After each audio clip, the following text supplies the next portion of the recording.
శ్రీకృష్ణ దర్శనంలోకి వెళ్ళిపోదాం. బృందావనంలో విహరిద్దాం. ఆ రోజు చిన్ని కన్నయ్య ఎందుకో ఉదయం నుంచి చికాకుగా ఉన్నాడు. మధ్య మధ్యలో చిన్న చిన్నగా ఏడుస్తున్నాడు. యశోదకు ఎంతో బాధ కలిగింది. ఏమైంది కన్నా, ఎందుకు అలా ఏడుస్తున్నావు? నీకెవరి దృష్టి తగిలింది తండ్రి అంటూ ఏవో జోలపాటలు పాడుతుంది. అయినా కన్నయ్య ఏడుపు ఆపట్లేదు. కాసేపు ఆగి ఏదో ఆలోచిస్తున్న వాడిలా ఉండి తిరిగి మళ్ళీ ఏడవడం మొదలుపెట్టాడు. యశోదకు ఏం చేయాలో దిక్కు తోచడం లేదు. ఇంతలో పక్కింటి గోపికలు వనజ, స్రవంతి వచ్చారు. యశోద వారికి కన్నయ్యను చూపించింది. చూడండమ్మా, పిల్లవాడు ఎలా ఏడుస్తున్నాడో.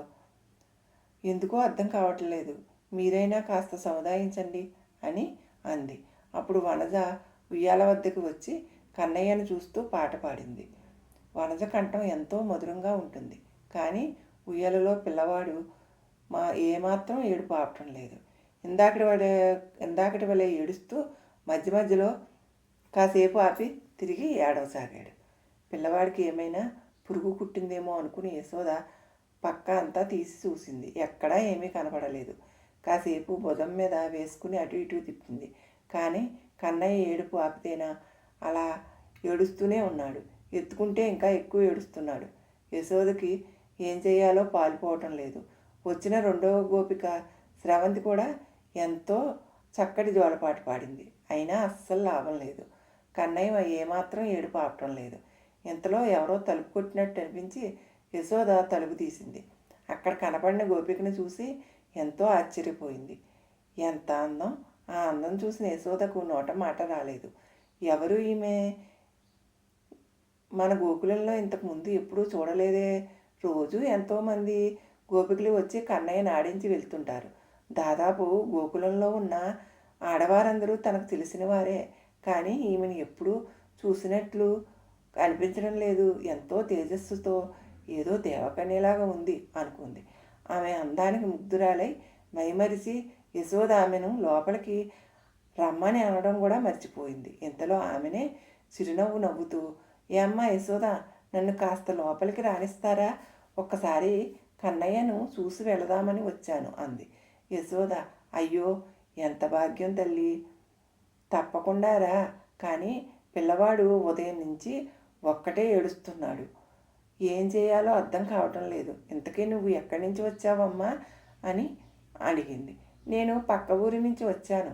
మీ గోకులంలో ఉండే సువర్ణకు బంధువుని. నా పేరు సాహితి. 4 రోజులు ఇక్కడ గోకులంలోనే ఉండి వెళదామని వచ్చాను. చిన్ని కన్నయ్య అందం గురించి, లీలల గురించి అందరూ చెప్పుకుంటుంటే చూసి వెళదామని వచ్చాను. ఏది, ఒక్కసారి చిన్ని కన్నయ్యను చూపించండి అన్నది. దానికి యశోద, పిల్లవాడు ఉదయం నుంచి ఒక్కటే ఏడుస్తున్నాడు అన్నది. అలాగా యశోదమ్మ, ఏది, నన్ను చూడని అని చిన్ని కృష్ణుని ఊయల దగ్గరికి వెళ్ళింది.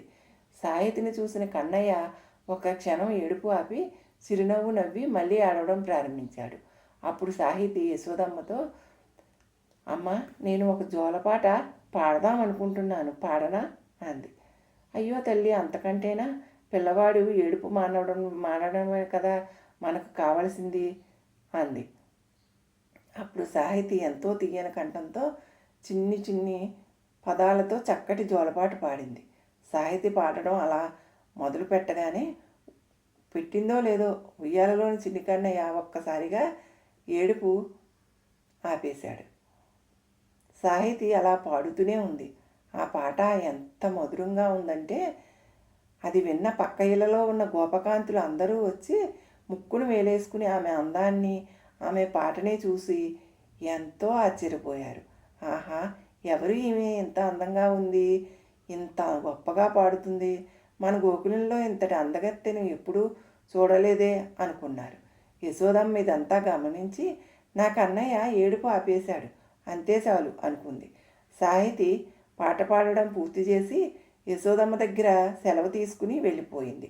యశోదమ్మ సాహితికి బొట్టు పెట్టి చక్కటి చీర, తాంబూలం, బోలెడు పళ్ళు ఇచ్చింది.